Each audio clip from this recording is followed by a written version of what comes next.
Hi, everybody. This is the Daily Travesty. My name is Travis. And what I thought I would do today is play with the green deck you get, the starter green deck you get after you complete the color challenge in Magic Arena, and just see how it plays, make some comments about the strategy of the deck, and maybe show you a couple tips or tricks on how to play this deck a little bit better. I also thought we would improve this deck a little bit as we go. We're going to start by just playing with it as is, but then after every match or so, maybe we'll switch some of the cards out with commons from the new Strixhaven set, just to kind of give you an idea of maybe some ways you could start improving this deck. General strategy for the deck is we want to play gigantic creatures as soon as possible. Things like this Gigantosaurus. 5 mana for a 10/10 is huge. Generally, a card like this is really tough to play because it costs 5 green mana. And most of the decks you're going to end up playing are going to have more than one color in them. But because this deck is monogreen, this is great. Giant 10/10, we want to play this as soon as possible. I think the all-star of the deck is this Rampaging Brontodon. 7 mana 7/7 with Trample. Having Trample is really nice because we're able to push through a bunch of damage. If they block our gigantic creature with a tiny 1/1 or 2/2, normally we wouldn't deal damage to the opponent, but the Rampaging Brontodon gets around that by having Trample. Normally, these kind of 7 mana creatures, 6 mana creatures, they are a little bit difficult to cast. You don't end up playing too many of them. Most games of Magic only last 7 or 8 turns maximum. But what this deck is doing is it's playing a couple cheap creatures that tap to add additional mana. So it's kind of a way to circumvent the 1 land per turn restriction in Magic and basically turbo out some gigantic creatures ahead of schedule. In terms of interacting with our opponent, there isn't a ton in this deck that helps us kill our opponent's creatures besides our massive creatures. Actually, the only spells we have are these 3 Rabid Bites. These cards are pretty good in the green deck, and this is basically what removal spells in green look like, where we have to have creatures in play to use these, but then they're pretty powerful. We can have our creature punch the other creature in the face, essentially, and not take any damage back. So 3 Rabid Bites. I would say that's a little bit light for a deck, a 60 card deck. We probably want a couple more ways to interact with our opponent's creatures. So that's something we're going to be looking to add to this deck. Other things of note, this Jungle Delver, 1 mana 1/1, tap 4 mana to put a counter on it. This card is probably not a card we want to keep in the deck. One of the first things we're going to be looking to take out. The ability is okay, but we want to be spending our mana playing things like Gigantosaurus and Rampaging Brontodon. We're not going to be worried about playing Jungle Delver that much. It's just a little 1/1 on the field. It doesn't do too much. Doesn't really help us with our strategy. Other things in the deck of note, these Colossal Majesties are okay. Certainly if we can consistently have a creature with 4 power in play, drawing an extra card every turn is great. But I feel like having this card in your deck is a bit of a liability. Sometimes you have no creatures in play. Sometimes you only have Jungle Delvers in play. And we wasted a card. We would rather just have a 3 mana creature that's very good here. So might be looking to remove these, or at least keep one of them in and take one of them out for something better. These Baloth Pack Hunters, also a little bit underpowered. 4 mana for a 3/3 isn't great. I know that there's this dream of playing a bunch of Pack Hunters and getting them all to pump each other up with counters. That does sound great, but it won't happen that much. I would rather just have a 4 mana creature that does something on its own a lot of the time. 4 mana for a 3/3 just isn't good enough. Anyway, let's go ahead and play with this deck. We can keep talking about the cards as we go, but I do want to get into some matches and show you guys how this deck plays out and maybe give you a little bit of tips. We are going to go to the play selection in Arena. If you want to play ranked, that's totally fine. I think they tend to match you with decks that have similar power level as well as players with similar ranks to you. So you shouldn't get too blown out if you're using these sort of starter decks. But for me, I just want to go to the play space. I just copied the large and in charge deck in case we make any edits to it later. So let's go ahead and play, see which opponents we get paired against, and see if we can get some wins today. Get some of our daily gold.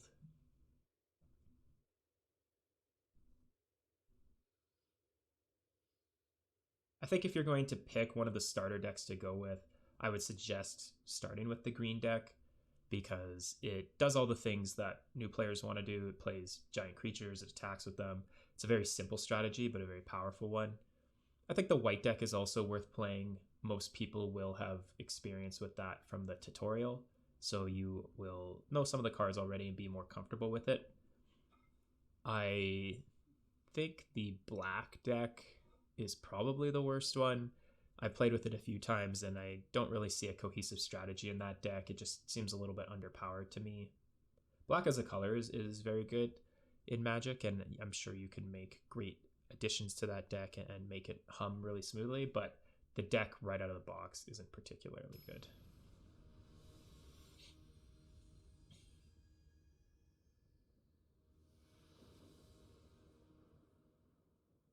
Okay, so we are playing Monsieur, and we'll see what we can do with our green unmodified large and in charge deck. This hand is going to be fine for us. We do want a good amount of lands. We have a creature that can tap to add extra mana, which is exactly what we want to do. And we're going to be looking to play this 10/10 creature on turn 4, hopefully. Stony Strength, not a particularly great card. I don't think it really fits well in this deck. So that's something else we're going to want to take out. But we'll just leave it in for now. Play our land, pass the turn. We're going to play this Carotid on turn 2. Again, trying to turbo out our bigger creatures a turn earlier.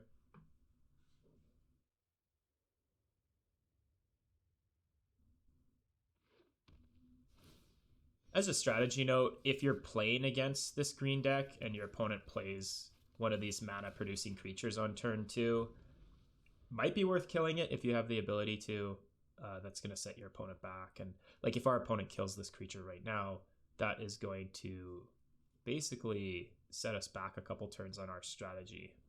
We really want to play this Gigantosaurus on turn 4 if possible. And we have enough lands to do it now. 2 mana in hand, 2 mana on the battlefield, 1 from the Carotid.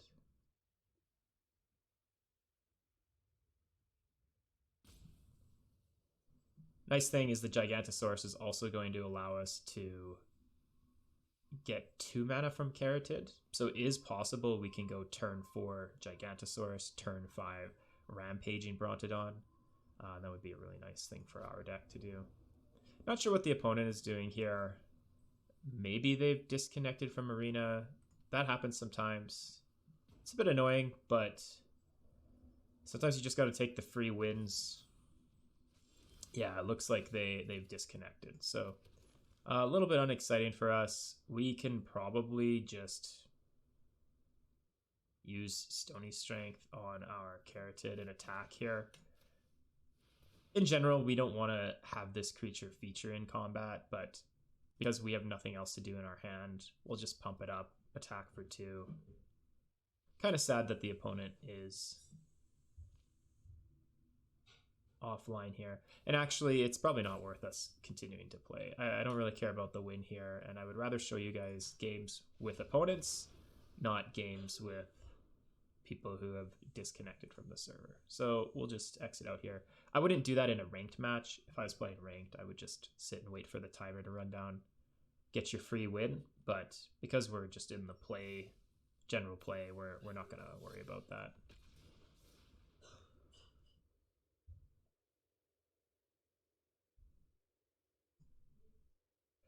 Interesting strategy tip here from Arena about mulliganing. Drawing a new opening hand with 1 fewer card. In general, you want to avoid this as much as possible. Having 1 less card in your opening hand leads to a lot more game losses than you might think. in general, it's better to keep a slightly sketchy hand and hope to draw out of it and draw the cards you need, rather than draw a new hand with one less card to start with. Magic is a game of resources, and you want as many resources as you can get. This hand is okay. We do have a couple cards that we can play on turn 3. We don't have any of our 2 mana make extra mana creatures, but with the opponent going first, we're likely to draw a 3rd land, so we have at least something to do. This is a case where you might think about mulliganing this hand, but hey, most of your deck is lands. Eventually you're going to draw more lands, and it's probably to our benefit to have all these creatures that we could eventually play. Excellent. And there's our 3rd land. So we're not really on the mulligan idea. Times when you mulligan for sure is when you have no lands in hand, or maybe 6 lands and 1 spell that doesn't really matter. Sometimes if you have 1 land in hand and your hand is all expensive spells, you might not keep it. So opponent playing a 1/3 and a 2/2 flying. Neither of these cards really concern us that much. Our 4/2 creature is bigger than this Sworn Guardian, so that doesn't really bother us. 2/2 flyer is okay.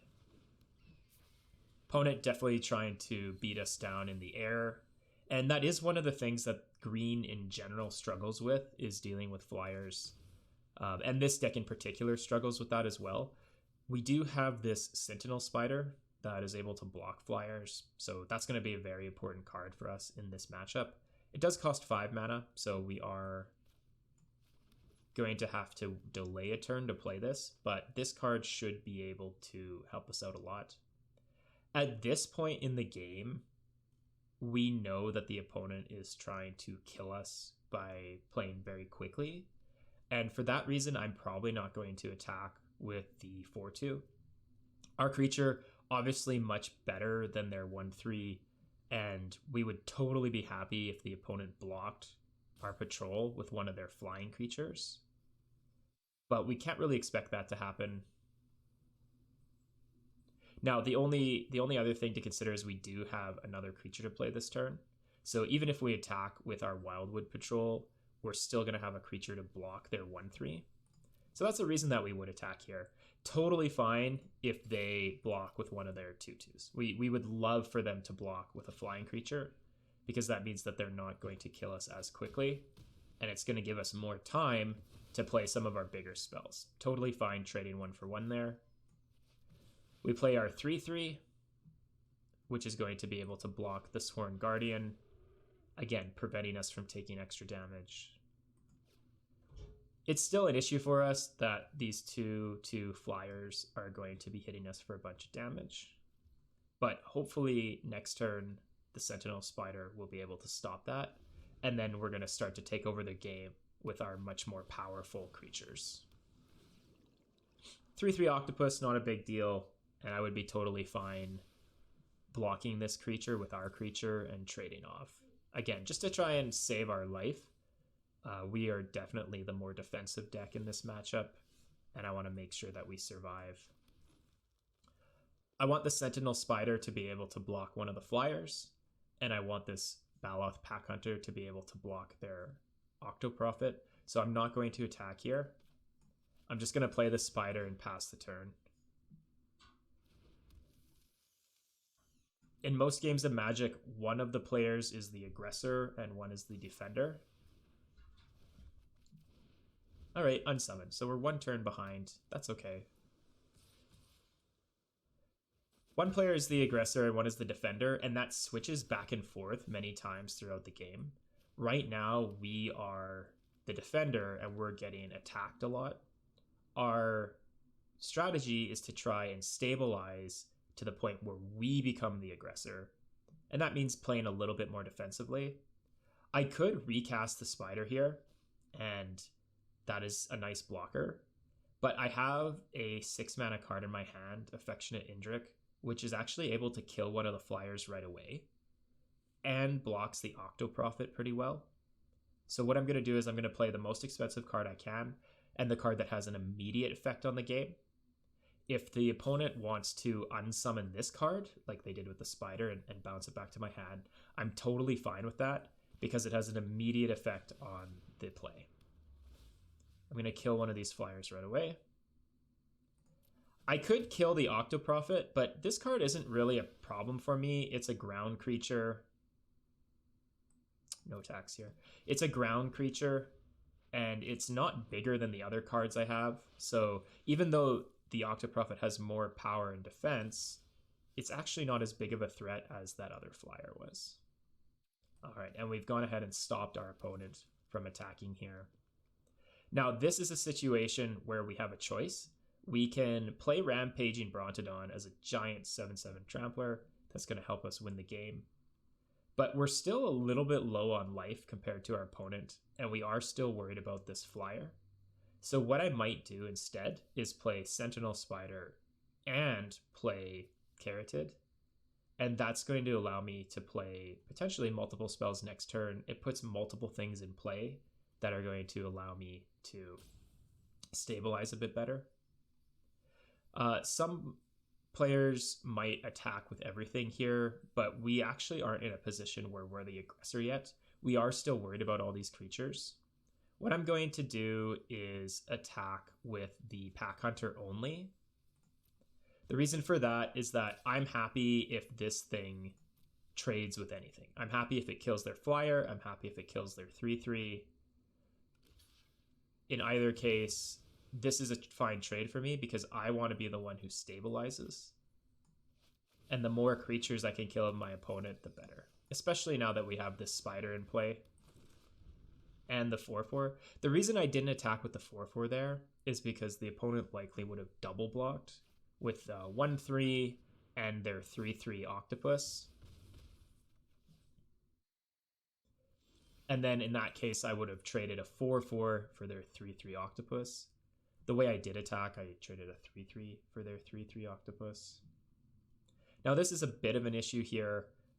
Obviously they tap down all of our creatures. That's going to be okay though, because we do have plays to make. We're going to play Rampaging Brontodon this turn. It's going to be able to block a Sworn Guardian. We still might take a bit of damage from this flyer, but at this point we have so much power in play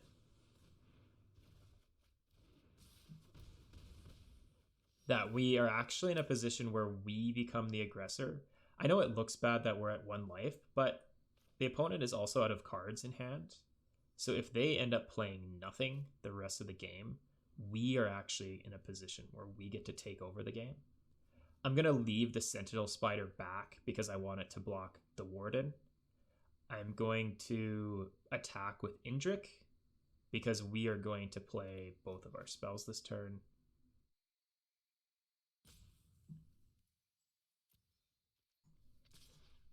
In general, it's better to attack before you play your spells out. All right, so we definitely want to play Brontodon. And because we have a creature with 4 power in play, this Carotid adds 2 mana to our mana pool, which actually allows us to play Wildwood Patrol. In general, I think it's better to play all your lands, but I'm actually going to keep this one in my hand. I have lots of mana. I'm going to be able to play anything I draw, and I don't want my opponent to know that I'm out of spells. I want them to think that maybe this is a card they have to worry about. Okay, perfect.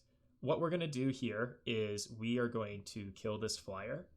Now, we do have a spell in hand that allows us to do that, but what I'm going to do is I'm actually going to attack first and see if see how the opponent blocks, because they might block with their flyer anyway. I'm attacking with everything. The spider has vigilance, so it can still block even when it attacks. And any creatures that the opponent doesn't block, we could kill with the Rabid Bite. Obviously, the math there worked out well for us. Rampaging Brontodon as a 15/15 trample kills them on its own pretty much. Even if they blocked all 3 of their creatures against this, 3, 6, 7, 8, they're taking 7 damage from the Brontodon itself. And then on top of that, they're taking damage from our other attackers.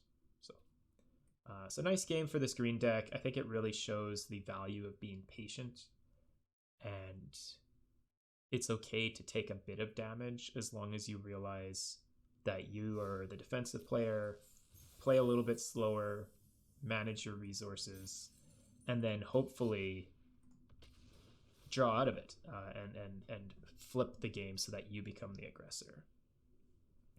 In particular, if you're playing with this green deck, you are most of the time going to be defensive at the beginning.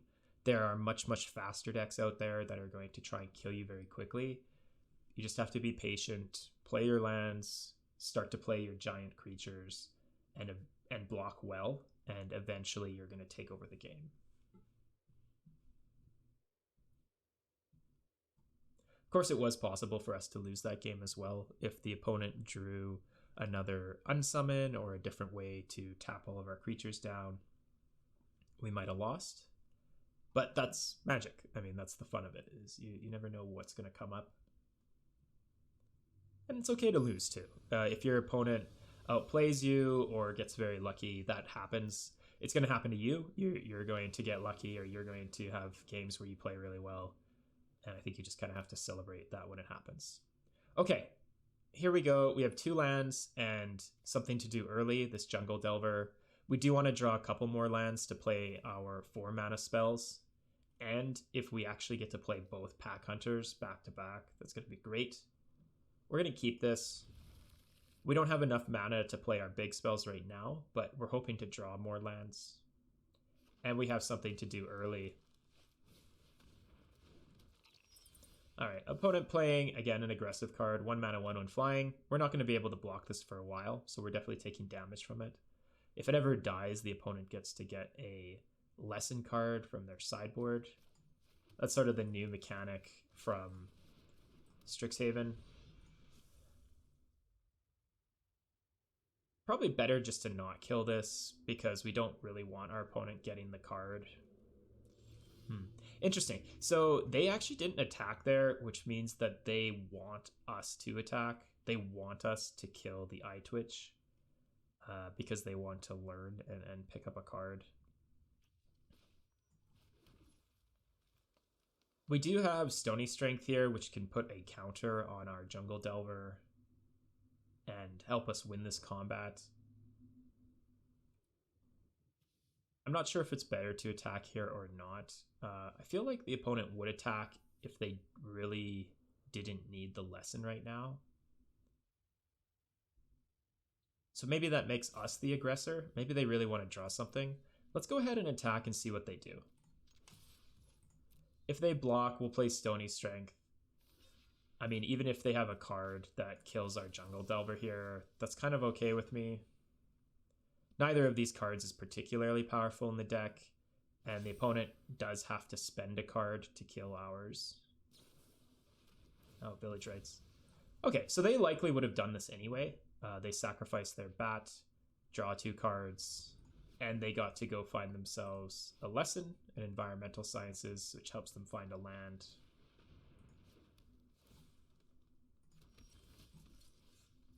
Opponent playing a Bastion of Remembrance here, creating a 1/1, and whenever a creature they control dies, we lose a life, they gain a life.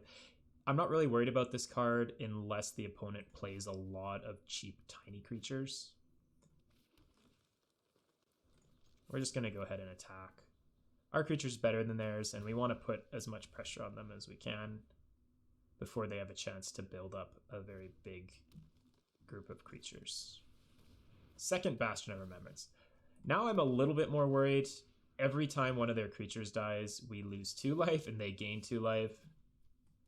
Something we definitely want to keep in mind. We're going to go ahead and keep attacking. And we're basically in a race situation here where we want to deal as much damage to them as possible before they start gaining a ton of life from Bastion. We have a choice between Rumbling Baloth or Baloth Pack Hunter. In general, the 4 mana 4/4 Rumbling Baloth is better, but because we have the 2 Pack Hunters in hand, I'm going to play this one first to see if we can maybe get some counters on it. Trample is also going to be really good against them. If their plan is to play a bunch of 1/1 creatures and just block ours and have Bastion of Remembrance deal damage to us and gain them life, being able to trample over is going to reverse that a little bit. Again, more of us losing life, them gaining life whenever they play a spell. Not worried about it, especially because this turn we get to pump up the Pack Hunter.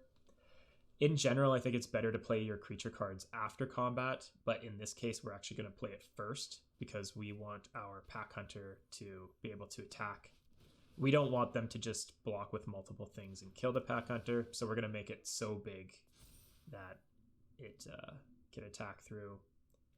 I think it's fine to attack with Jungle Delver here. If they trade Jungle Delver for Witherbloom Apprentice, that's actually pretty good for us. If they trade Jungle Delver for 2 tokens, that's also fine for us. There is some thought to not attacking because putting counters on this creature is going to be really powerful later on. And with the opponent with many resources in hand and us with only lands and this other creature in hand, maybe we don't attack here. It's kind of an interesting decision.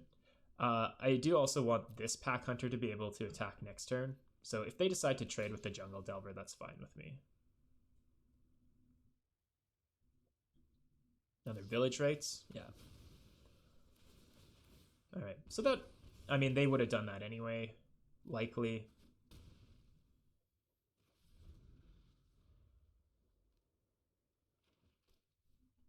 Opponent with an interesting kind of sacrifice deck, using a lot of the new Strixhaven cards. Actually, some really nice Strixhaven cards. Sedgemoor Witch is very good in draft.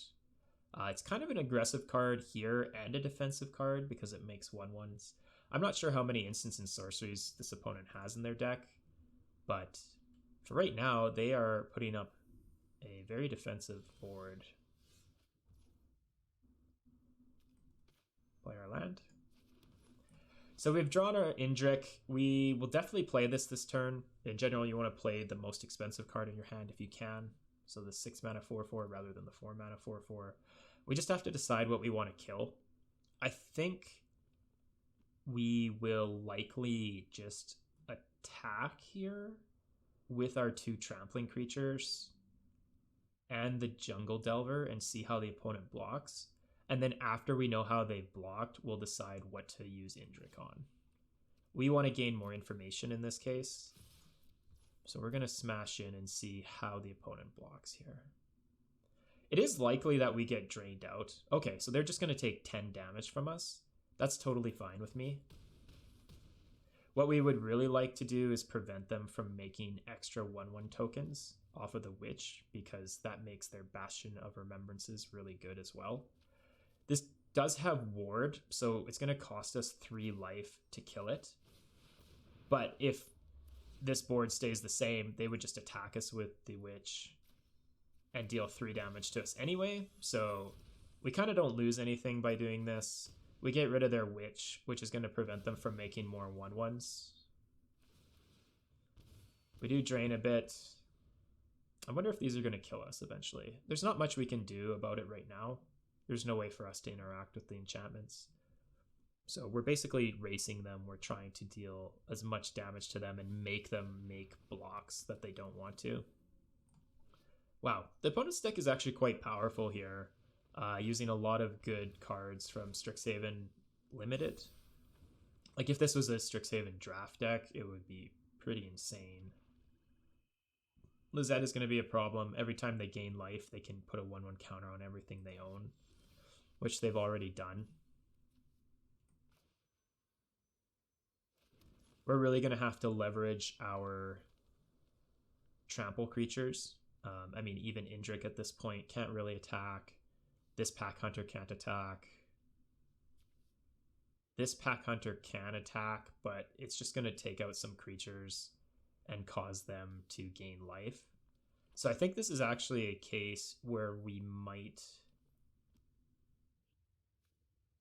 just play Brontodon and pass the turn. It's kind of interesting. What happens if we attack with the 5/5? They can block with 2 things here. They can actually probably just take the damage as well. So I don't think attacking here is good. We are definitely the opponent upset with our slow play, but I do want to talk through these decisions with you. So we're just going to play our big threat. It is likely that they kill it. They do have necrotic fumes in play, but we're just going to try and do the best we can. Yeah. So opponent with a very, very nice synergistic deck, as opposed to ours, which is more of a raw power deck. The opponent showing how you can build a bunch, or put a bunch of cards in your deck that work reasonably well together. Each card itself isn't particularly powerful, but when you combine them all together, they are quite nice. We'll just play our most expensive card and pass the turn. Again, I feel like at this point we've lost. The opponent can actually attack us with everything here and we'll lose the game, because every creature we kill deals 2 damage to us. So opponent maybe not realizing that. They should just attack with everything here. You will notice that on Arena a lot is when people have built a sweet deck that is called going off, it's doing its thing. They just want to keep playing cards and keep showing how awesome their deck is, when really they could just attack with everything and win the game, which our opponent is doing here. So we're not going to block. We'll let them kill us with 1,000,000 damage. Wow. Really nice synergistic deck from the opponent there. That deck actually looks sweet if you are in the market to start building your own deck and you open a couple packs of Strixhaven and see some of those nice cards. Maybe you put a deck like that together. Let's go ahead and do one more. I think after this match, we might switch out a couple cards. Just improve some of the low impact cards, like those Jungle Delvers, which aren't great. Maybe the Stony Strength, which also isn't great.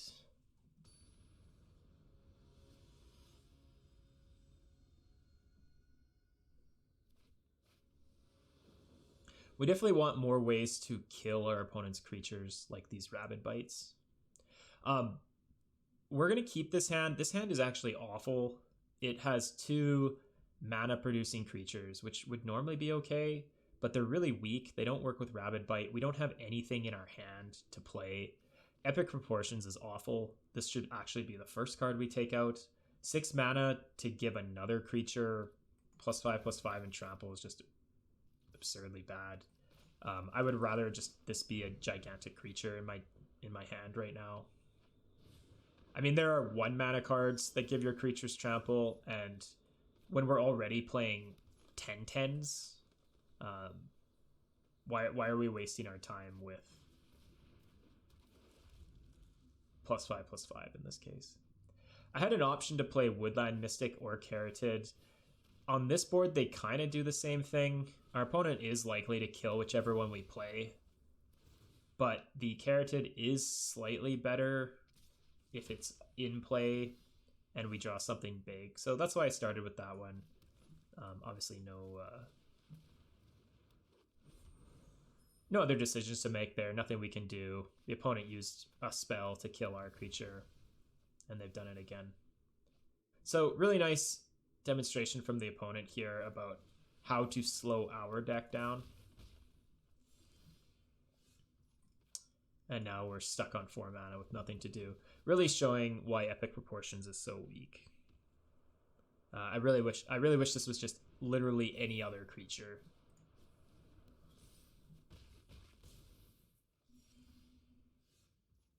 Yeah, we are gonna have a tough time winning this game. But again, that happens. I mean, sometimes you don't draw what you need. Sometimes your opponent's deck is very powerful. This Ink Duelist is very good in draft. Yeah.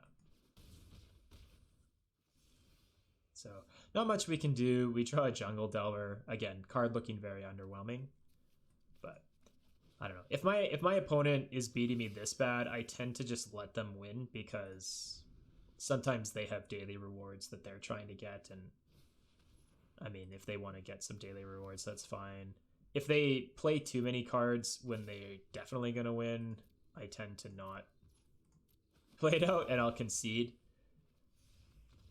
Like if they start going off and just showing off, I'll concede. But if I'm going to die right away anyway, I just let them kill me. Makes people feel good when they get honest victories like that. So, all right, well, we got stomped in the last 2 games against some pretty powerful decks, some decks that people have put together, certainly much better than these starter decks. So let's go in and let's change out some of the green cards from this deck with things from the new Strixhaven set. As I mentioned before, this Epic Proportions is definitely something we want to take out. Or is like this card helps you win more when you're already winning.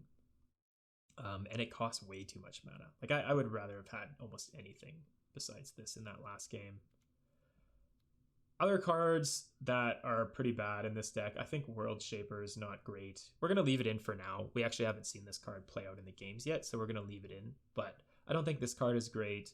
In general, I don't think these Pack Hunters are great, even though it's nice when you do get the counters. That's going to happen very rarely in games. And even then, you paid 8 mana for a 3/3 and a 5/5 that have trample, and it's just not particularly good. Colossal Majesty is okay. I think maybe having 1 of these in your deck is fine. 2 might be a bit too much. We're going to leave it in, again, because we haven't seen it play out in the matches. Wildwood Patrol is okay. Again, we'll just leave it for now. I think we'll leave in the Mystics and the Caratids.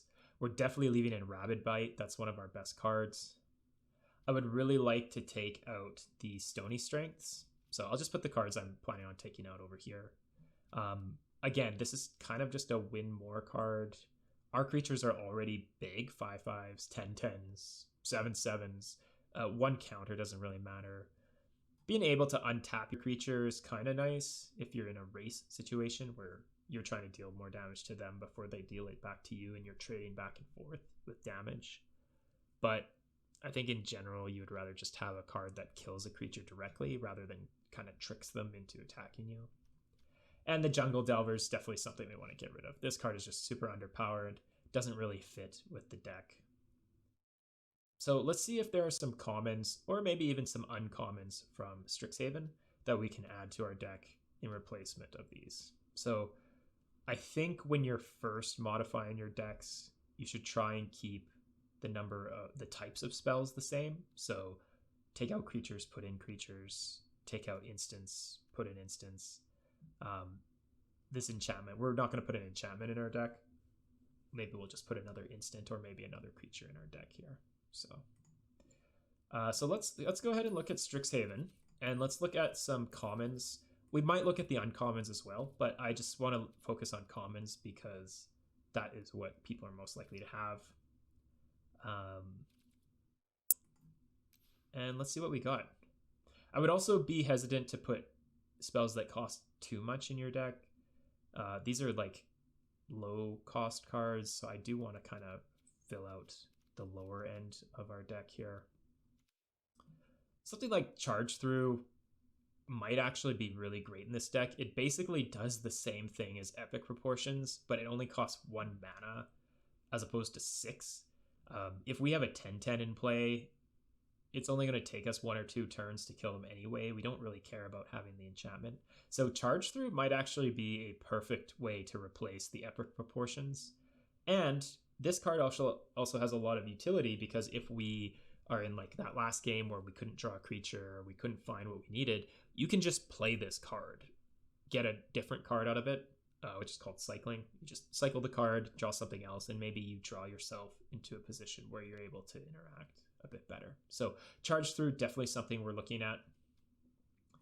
I don't think this 5/4 is worth putting in your deck. 5 mana 5/4 doesn't look great next to, say, a 5 mana 5/5 or a 5 mana 10/10 like Gigantosaurus.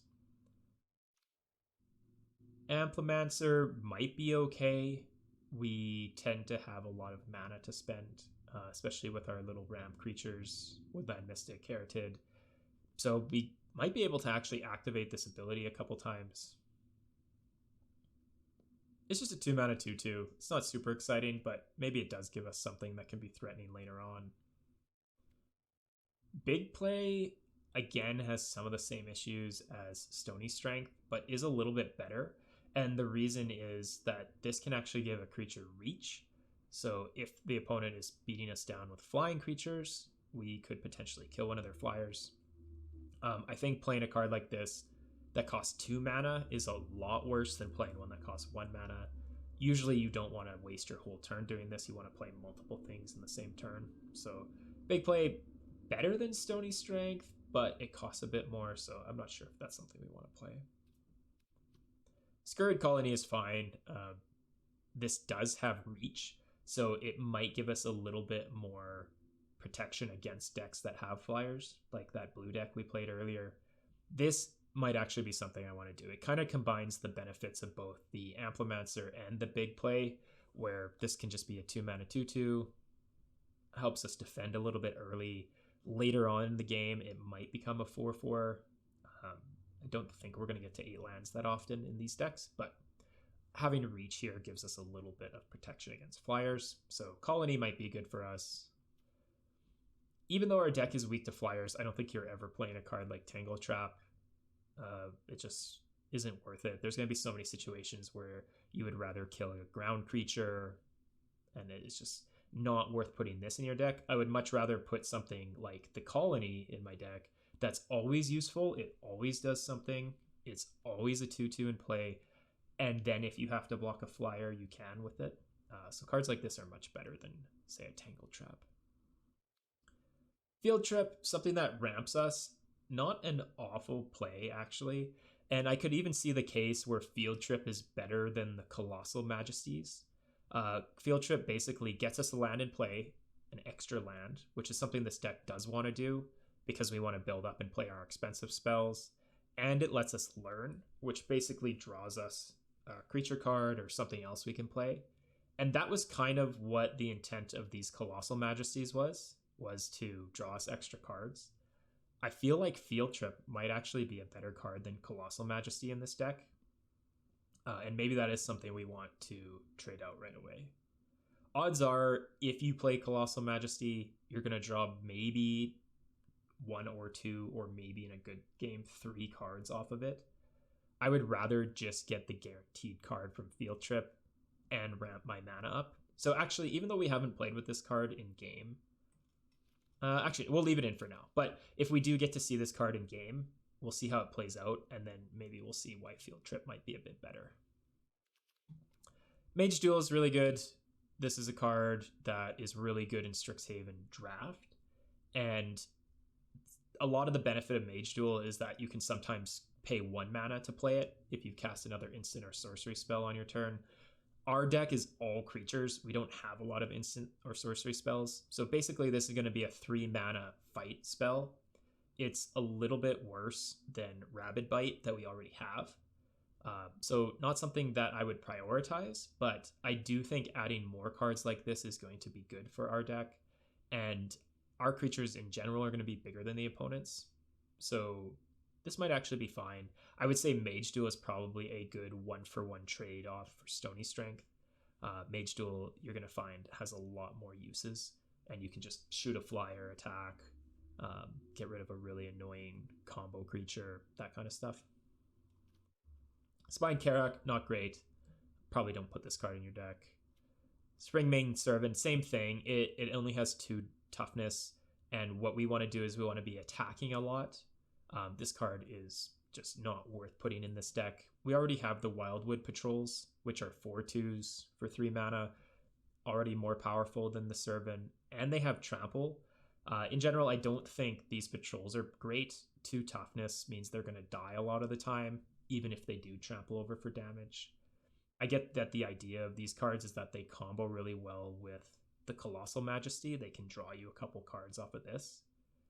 I think the Wildwood Patrols could also come out of the deck, but we're going to leave them in for right now. Professor of Zoomancy would be really nice. Again, it lacks in toughness. I would rather just play a 4 mana 4/4 in this deck because I want to be attacking a lot. But I would say the Professor of Zoomancy is probably a direct upgrade onto the Baloth Pack Hunters. Even though these will sometimes get counters when you play multiples, playing a 4 mana 3/3 is a lot worse than playing a 4 mana 4/3 that also gets you a 1/1 counter that you can block with or attack with. So I think that's probably a direct upgrade, Zoomancy for Baloth Pack Hunter. We're not going to worry about that right now, but if you ever open any of these, that's something you could do. Leyline Invocation, 6 mana 6/6 a lot of the time. It's fine. It's not better than any of the cards we already have, especially if we have 5 mana 10/10s and Affectionate Indrik. So I'm not really going to worry about Leyline Invocation here. One consideration you might make in your mono green deck is putting in a Witherbloom Campus or the blue-green Quandrix Campus. It's just going to be a tapped land for you, but the ability to scry when you run out of things to do later in the game is actually really nice. Sometimes it just comes down to you and your opponent pulling cards off the top of your deck, kind of like that game we played against the blue deck that had all the flyers. We were both just drawing cards off our deck, trying to see who was going to draw a better card first.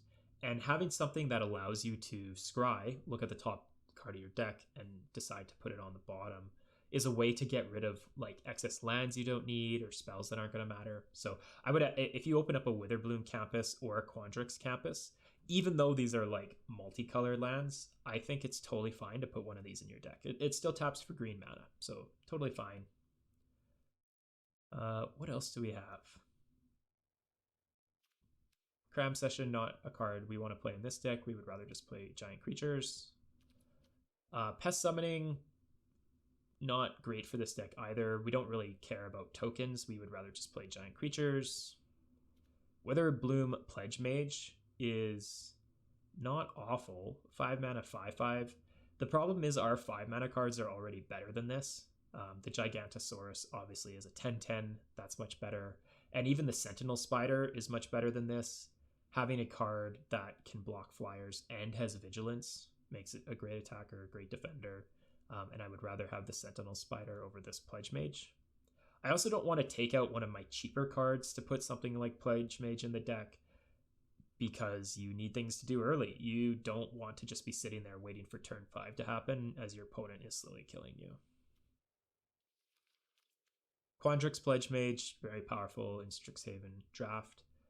Probably not great for this deck. It relies on you having a lot of instants and sorceries, and we don't really have that many in this deck. Okay, so that's kind of it. So let's go ahead and change out these cards here. I'm going to take out Epic Proportions. See you later. And I'm going to put in 1 Charge Through. I think this has the exact same effect as Epic Proportions most of the time. And this has the added utility of drawing us a card. So I kind of like that 1 for 1.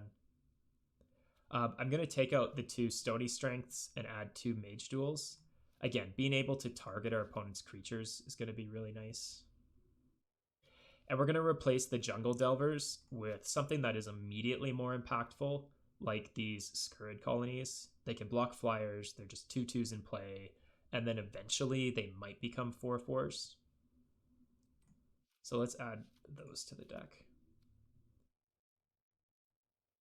I think this deck is going to play out a lot better now that we've gotten rid of some of those cards that just don't really help us that much. We've added a little bit more removal. Mage Duels can take out the opponent's creatures. And yeah, let's go ahead and see how this deck does.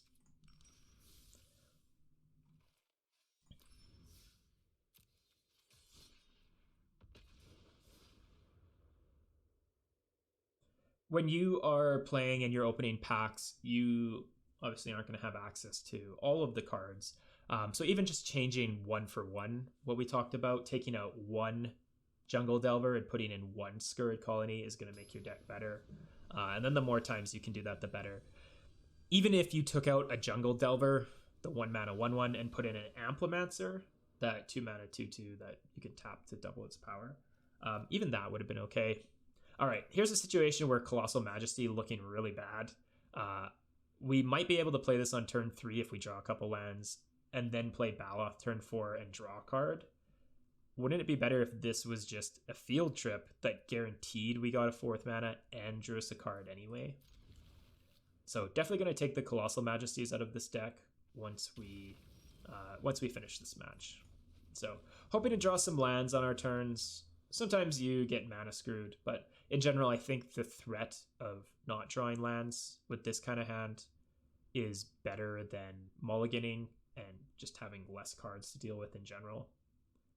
I mean, maybe our opponent starts slow as well, and we're able to draw extra lands.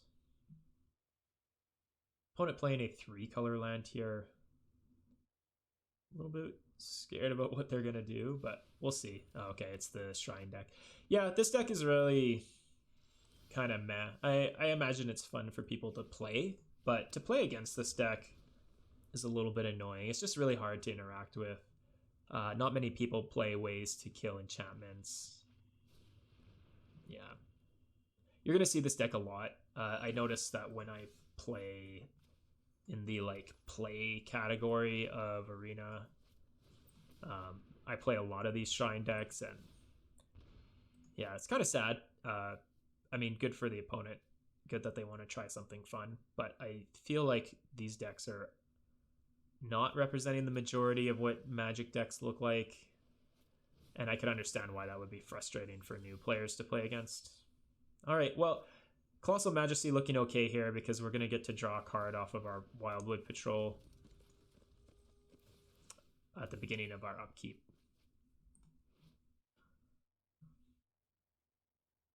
But again, I think Field Trip is probably much better than this Colossal Majesty in this deck.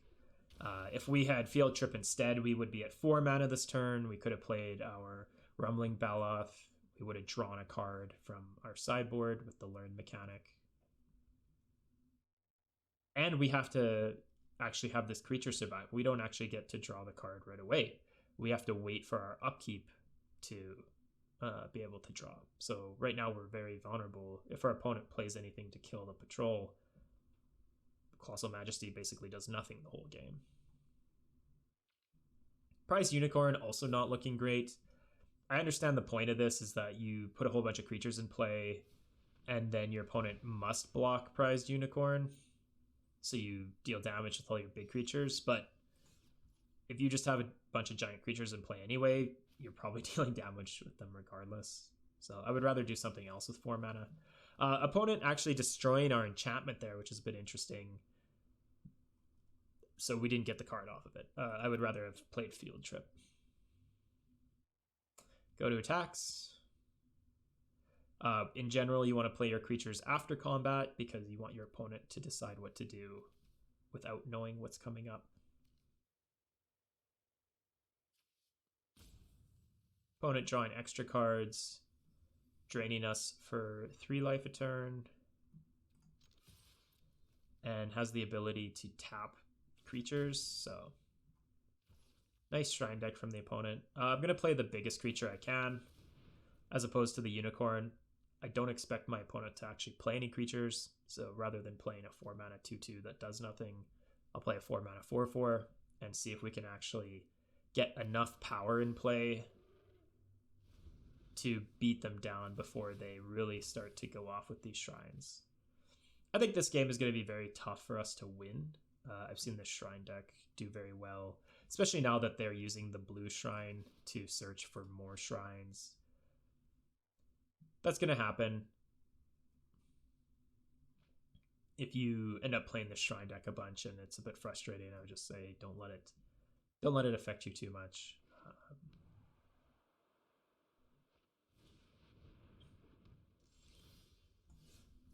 Okay, well, we didn't draw another land, but we did draw another creature. So we are going to start by attacking. Again, we're just trying to deal as much damage to the opponent as we possibly can, which means we're going to play the biggest creature we can and see if we can kill them before all of these multiple shrine triggers kill us. They are going to be able to start to destroy our creatures for 1 mana, discarding a card. So the Shrine deck is very good. A little annoying to play against an opponent with almost all the shrines in play that they possibly can have.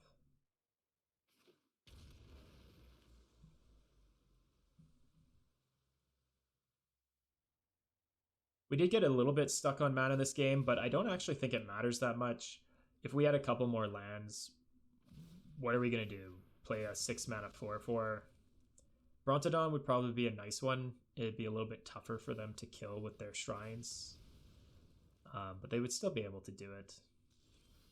So, smash away. Are we just dead this turn? I feel like we probably just die to the drain from Sanctum of Stone Fangs. Yeah, and that's it. So, again, we could concede, but I mean, our opponent built a sweet deck, and we might as well let them have the satisfaction of winning with it. Look at all these triggers. I mean, that's awesome. Good for them.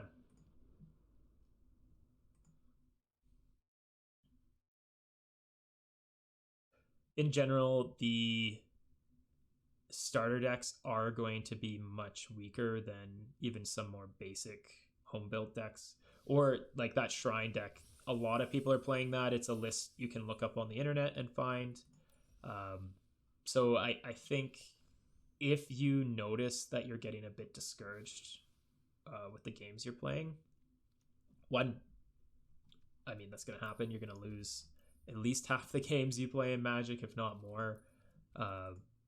But if you notice that you're getting a bit discouraged with that, you could go back and do some more color challenge games. You can do the bot games as well against a computer opponent if you're still trying to figure out how the game works.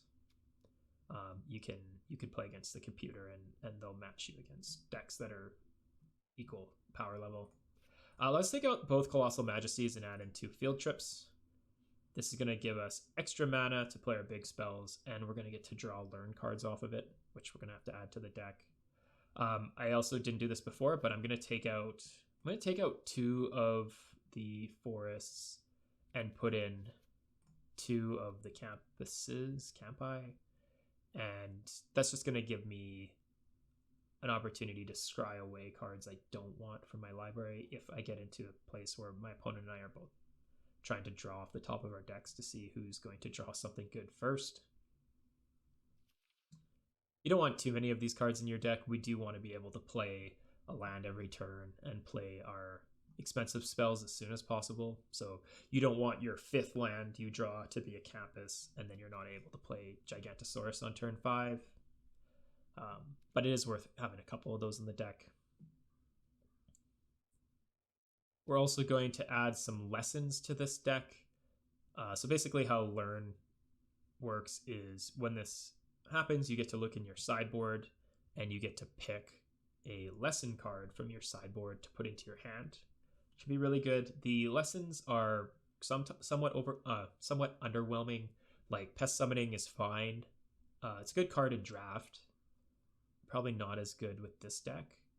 But things that we would be looking to play would be like maybe one of these Fractal Summonings, which if we have a whole bunch of mana to play, this is just another big creature for us to have. So I definitely want to add a couple of those to my sideboard. Click and drag them over here. Just as a heads up, the way that the sideboard works now is that only the top 7 cards count towards your like lesson and learn. So you want to make sure that your lessons are in the top 7 cards of your sideboard.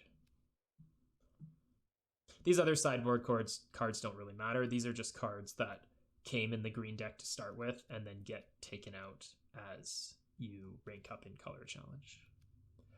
There are some other cards I want to add to this that are colorless.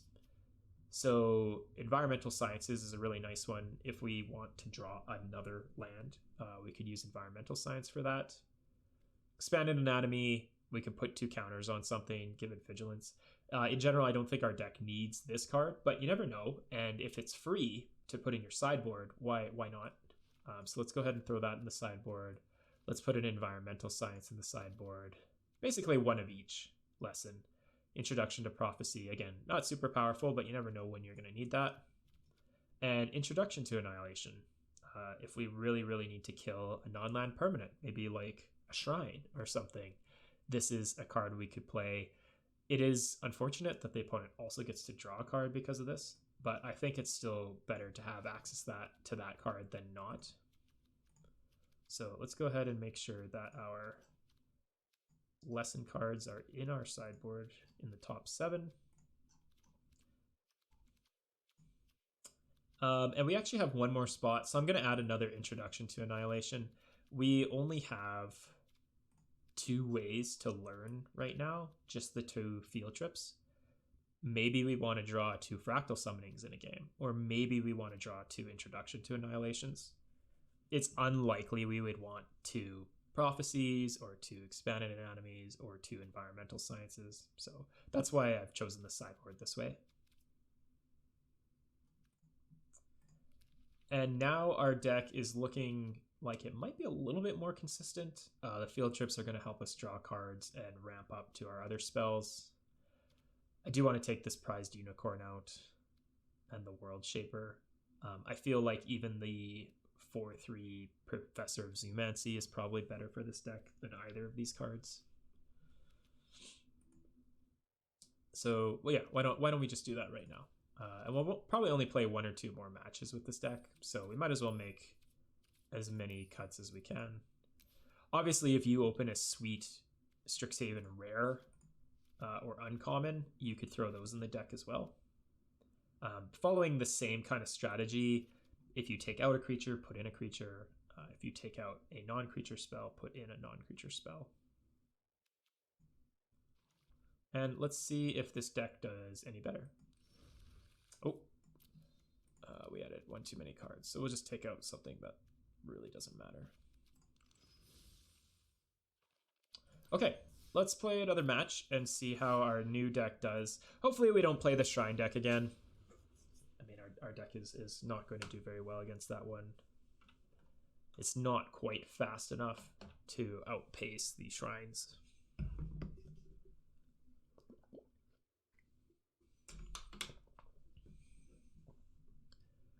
I think a lot of people use the Shrine deck in the play mode because you aren't being ranked.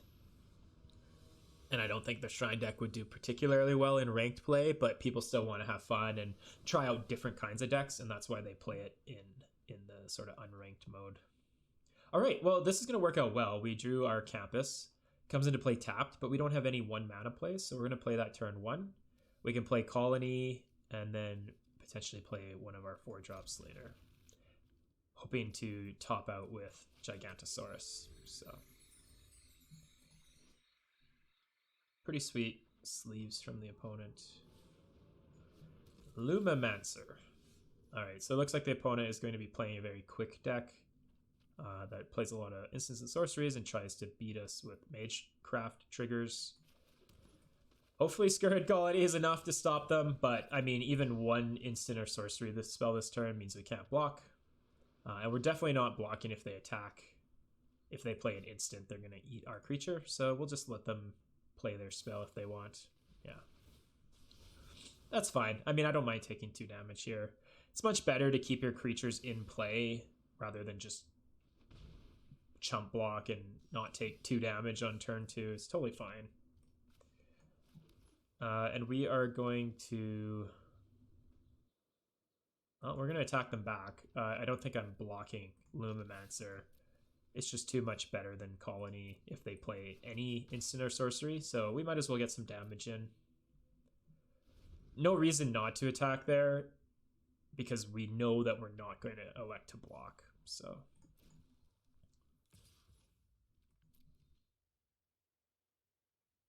The opponent has to decide what to do. Defiant Strike, yeah, that's fine. We'll let them use all their little combat tricks right now. And hopefully one of our large creatures is going to be enough. Now, if I didn't... Oh, nice.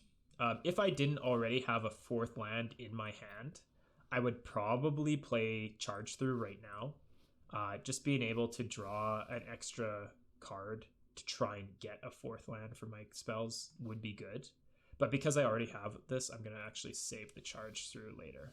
It will be really good with Gigantosaurus. So, all right, we have 4 mana. They have a 3/3 flyer.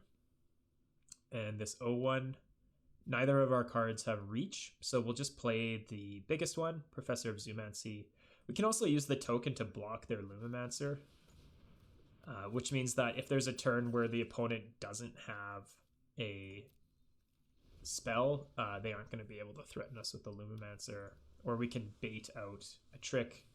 Totally fine if they kill the pest with Lumimancer here. All right, 4 to us in the air, 5 to us in the air, 6 to us in the air.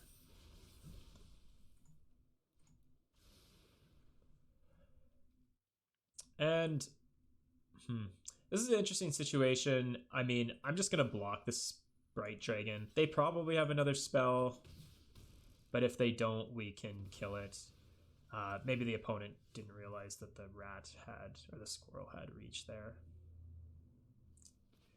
Play land. They didn't attack with the Lumimancer last turn because of the Professor. We are going to play Gigantosaurus this turn, so I think this is a fine turn to attack them. I'm going to leave the pest back. I think it does much better on blocks right now.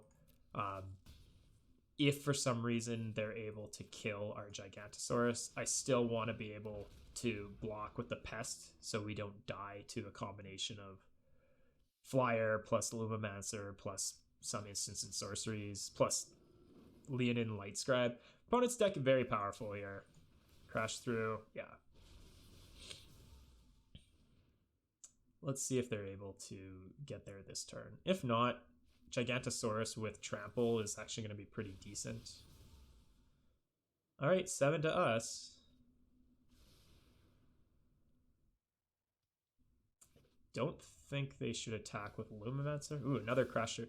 Okay, 8 to us, 9 to us. Opponent trying very hard to get to 11. Hits us down to 2. And here we're going to be able to play Charge Through on Gigantosaurus to hopefully kill them. We're also perfectly happy if they block with any of these. What should we do here? I'm wondering if we should play Charge Through first. I mean, they're definitely going to kill us with the Stormwing Entity next turn, even if they do block. I think it's worth attacking with everything here and seeing how they block. I mean, we do have lethal. They have to block at least Gigantosaurus or Professor. Yeah, it's totally fine. So this shows why Charge Through is better than that 6 mana enchantment, because the opponent didn't know we had it. They blocked, and we're going to deal trample damage to them and kill them. So nice change out there. Even just the 1 Charge Through already showing that it's worth it. Epic Proportions. I think that was the enchantment we took out, and I would much rather have Charge Through in that space. All right, let's make one more edit to our deck and then play again, and then probably call it a day after that. Thought there was one more thing we wanted to do.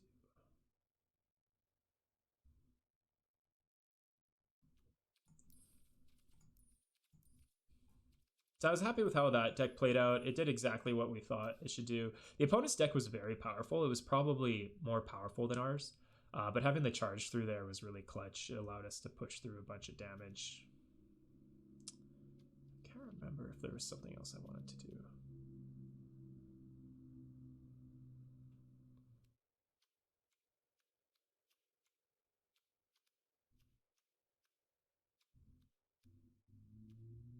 Yeah, I actually feel like this deck is pretty solid this way based on the commons we put in. I'm not going to put any uncommons in the deck, but I will just show you a couple possible changes you could make. So if you have access to some Strixhaven uncommons, Devouring Tendrils, really good. This is basically Rabid Bite, but better. It does the exact same thing. Your creature punches their creature, but you gain a little bit of life. So it's basically a direct upgrade for Rabid Bite. if you have Devouring Tendrils, I would put this in your deck. This card is also better than Mage Duel a lot of the time. So if you have Devouring Tendrils, you could play that instead of Mage Duel. Emergent Sequence is interesting. I wonder if this would be better than the Carotid or the Woodland Mystic. It basically has the same effect where it adds a mana and it is a creature, but it's going to be a 2/2 a lot of the time. If you play Emergent Sequence on turn 2, it comes in as a 2/2. So I think Emergent Sequence is actually a nice change out instead of Woodland Mystic or Carotid. So something to think about. Master Symmetrist, really, really good. 4 mana, 4/4 reach that gives all your other creatures trample is really good. Most of your other creatures that matter. This card, a direct upgrade to Rumbling Baloth, because it's basically Rumbling Baloth with reach, but it can also give your Gigantosaurus trample without having to play something like Charge Through. It also gives Spider trample, it gives Indrik trample, it'll give Pack Hunters trample. So Master Symmetrist, definitely a card that would go well in this deck, and might even be something you consider spending an uncommon wild card on. You unlock wild cards as you go, and you can spend those on cards that you don't currently have in your collection. Master Symmetrist, definitely a card you would want to put in this deck.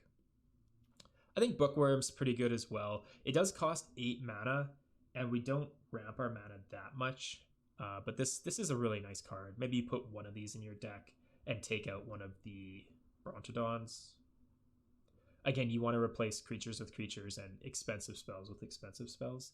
You wouldn't want to put Bookworm in and take out like Wildwood Patrol or something. You still want stuff to do on turn 3.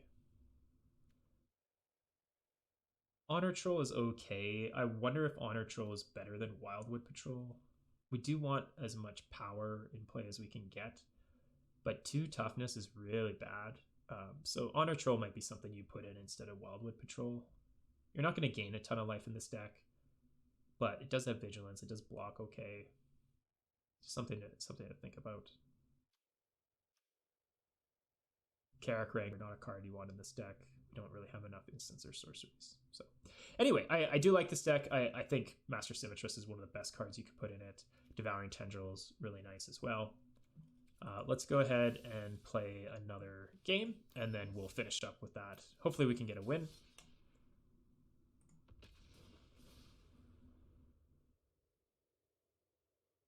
But even if we don't, we're still having fun. I mean, that's the thing about Magic is you will literally lose half the games you play due to things like mana screw, not drawing enough lands, mana flood, drawing too many lands, your opponent top decking a really nice card and getting really lucky, your opponent outplaying you. I mean, if you're playing Arena, odds are there's people that are better than you, and when you play against them, you might beat them. That's why Magic is great. You can beat people that are better than you, but you can also lose to them. So I wouldn't get too discouraged about losing. Just take every loss as a lesson and a chance to learn. All right, great hand here. We have something to do early. Colony on turn 2. We're going to play Field Trip on turn 3, which is going to draw us a card from our sideboard and get us a land. And we're going to try and play Brontodon as quickly as we can. Mage Duel also giving us a little bit of help. If the opponent plays something really good, we can kill it. Colony isn't the best card to play Mage Duel on because it becomes a 3/4. But there are a lot of 3-power creatures that you do want to kill. So now we have the choice of playing Carotid or Colony on turn 2.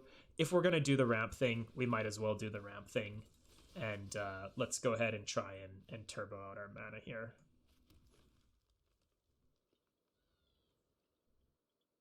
Actually, it's a bit of an interesting choice because if we play Carotid here, that gives us 4 mana next turn. And then we can go Field Trip into Mage Duel, maybe.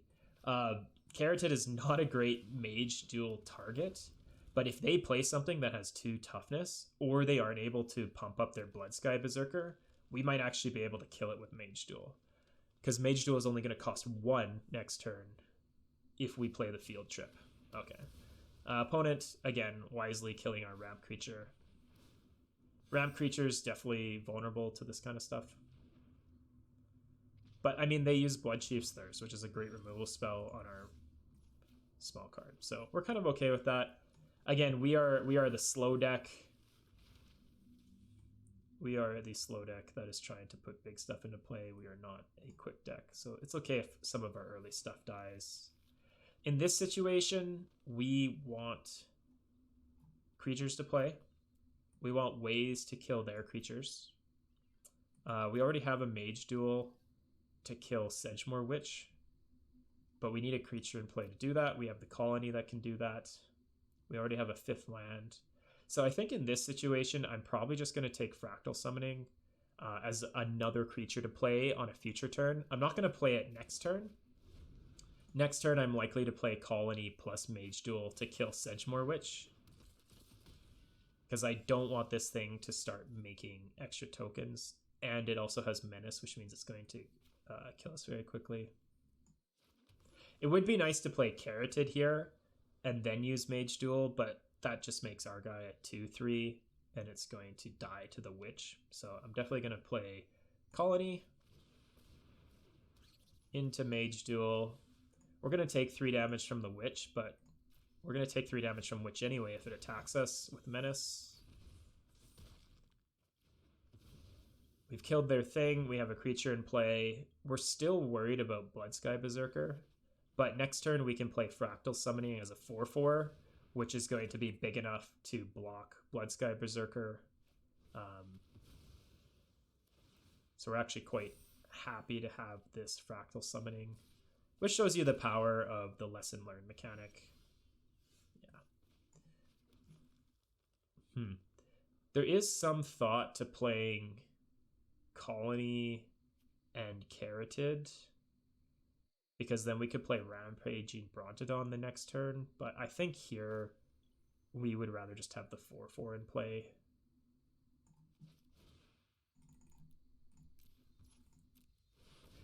We're going to double block Bloodsky Berserker, hoping that they aren't able to cast 2 spells this turn. It's a little bit tricky. I mean, we have to block regardless. That's 1. That's 2. Okay, so this Bloodsky Berserker putting a lot of work in. Would have been nice to be able to kill it sooner. Now we have to block or else we die. So definitely got overrun there, but I still think we played pretty well. Here, 1, 2, 3, 4, 5 from this. So we've definitely lost this game. This only gets Menace if they play 2 spells though, so we're just gonna run out our cards. I'm gonna play the Carroted instead of the Colony. We're probably just chump blocking this turn anyway. But if for some reason the opponent doesn't attack us, this is gonna give us mana to play Brontodon. And this actually shows why maybe the Professor of Zoomancy is better than Pack Hunter. We would much rather have a 4/3 plus a token here.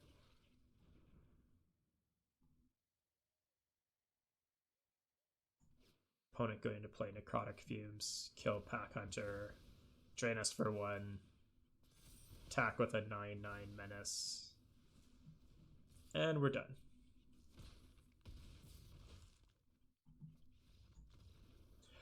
Well, that was a bit rough. I would say let's play another game. I know I said that would be the last one, but we want to go out on a good note.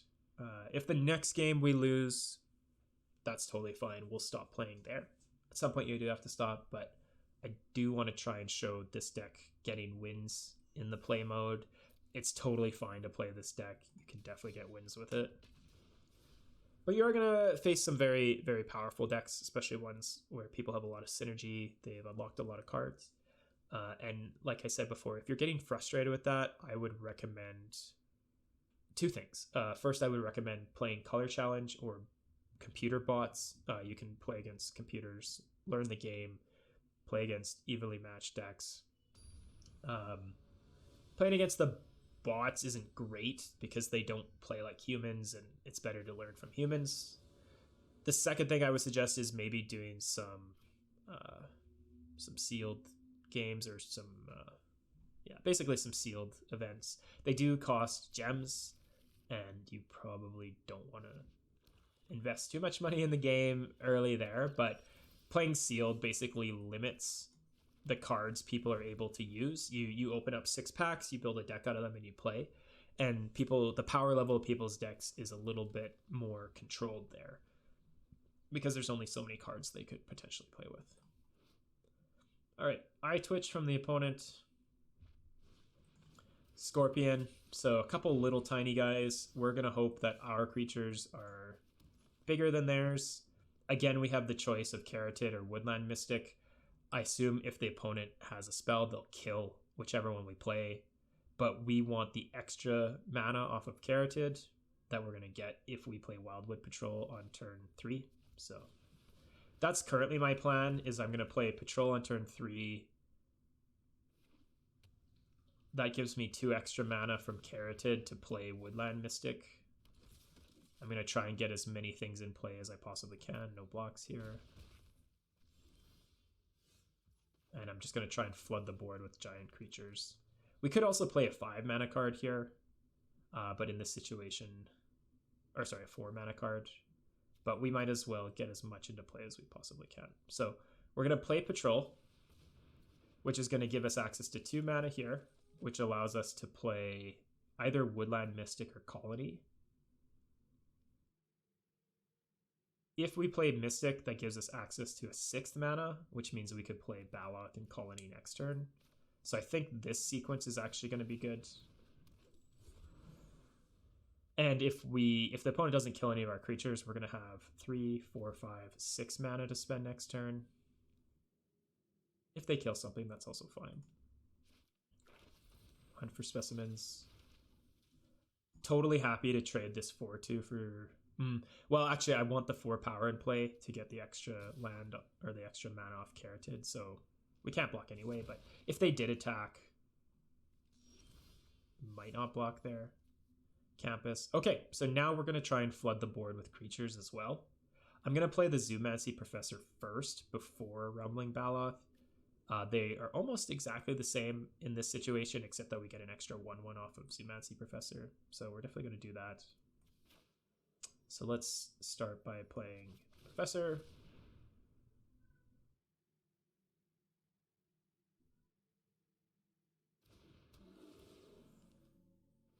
Let's play Colony. Let's play Campus. Interesting situation with the blocks here. I think I actually did that wrong. I think we do want to attack with the 4/2. Our opponent isn't really attacking us with the creatures we have. We should have attacked before, we should have attacked before we played all these cards. I did want to make sure we got the value out of our mana creatures though. So there is some value in playing your cards when you can. If the opponent would just like kill one of our creatures. This is not actually going to work out for the opponent. They sack their creature and they still take 4 because our card has trample. Obviously they got to draw 2 off of it, but we are basically doing what this deck should do against this sort of Bastion deck, is play a bunch of creatures. We're going to attack them a bunch. We want to put pressure on them so they don't have time to set up. Okay, Dina's really good. We're going to lose life a lot faster now. This is definitely a card I want to try and kill. This turn, we're going to have access to 7 mana. I feel like we probably play Field Trip and get a removal spell, that Introduction to Annihilation, just so that we know we could take out Bastion or maybe Dina next turn. Carotid, not really something I worry about. An extra 4/4 here doesn't really matter because they have so many little dorky creatures. So first things first, I am going to attack with anything that is valuable. I'm going to attack with Patrol. I'm going to attack with Zoomancy Professor. There's no point attacking with the 1/1 because they'll just block with something bigger. No point attacking with the 2/2 again because they'll just double block and We'll trade a token for a 2/2. This also has a reach, which keeps the eye twitch back. So 2 attacks from us here. And we're doing it properly this turn. We're attacking before we play our other spells. So the opponent is making decisions with less information about what's in our deck. We're going to end up losing a ton of life here off of Dina and Bastion and Serrated Scorpion. But we really need to fight through these creatures before they play another Bastion or etc. My next thought is which of these cards is worse for us, Bastion or Dina? Dina only triggers off of life gain. Yeah, this is totally fine. And the Bastion is a source of life gain. So I feel like if we had to kill one of these 2 cards, we would rather get rid of Bastion for this reason.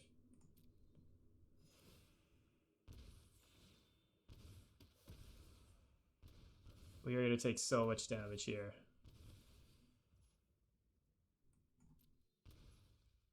Oh, wow. But we got a good amount of creatures in play.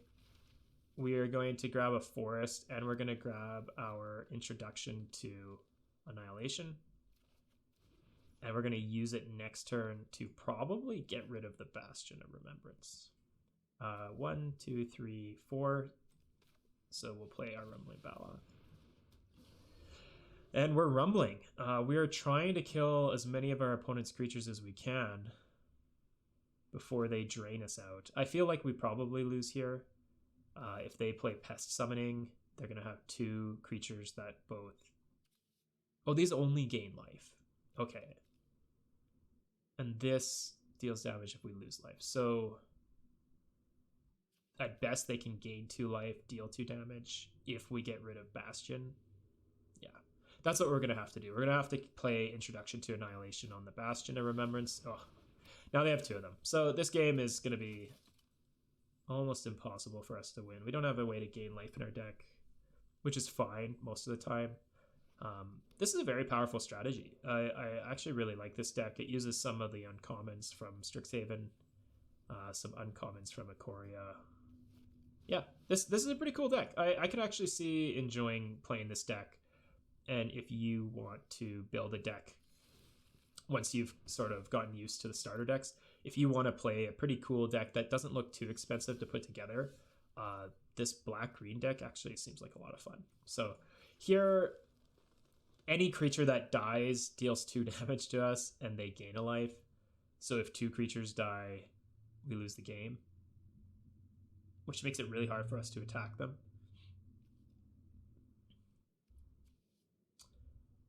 Next turn, they're going to be able to just sacrifice 2 creatures to do that to us. So I think we actually do have to get rid of Dina here. We definitely lose this game, but we can still make a show of it. I'm going to keep back.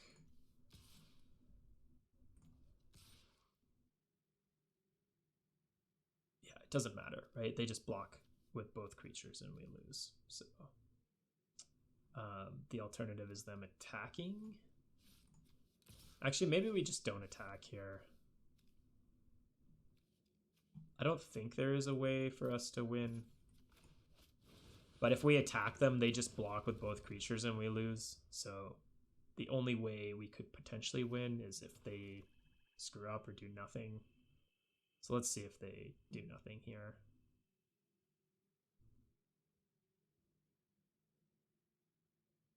We could also draw a gigantic trampler and trample over before they get the benefit of this life gain and life loss. I mean, the smart opponent here would just attack with both creatures because they know we can't block them. Yeah, that's fine.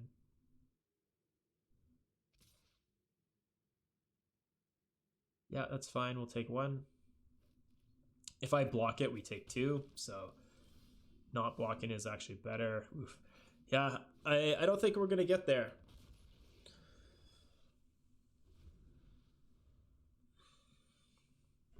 But we can still practice how to play properly.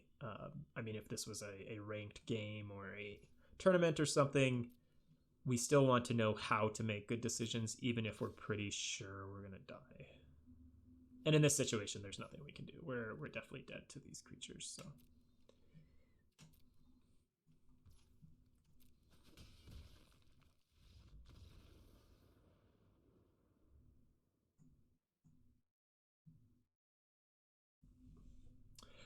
Okay, well, that was fun. I do think this green deck is quite good.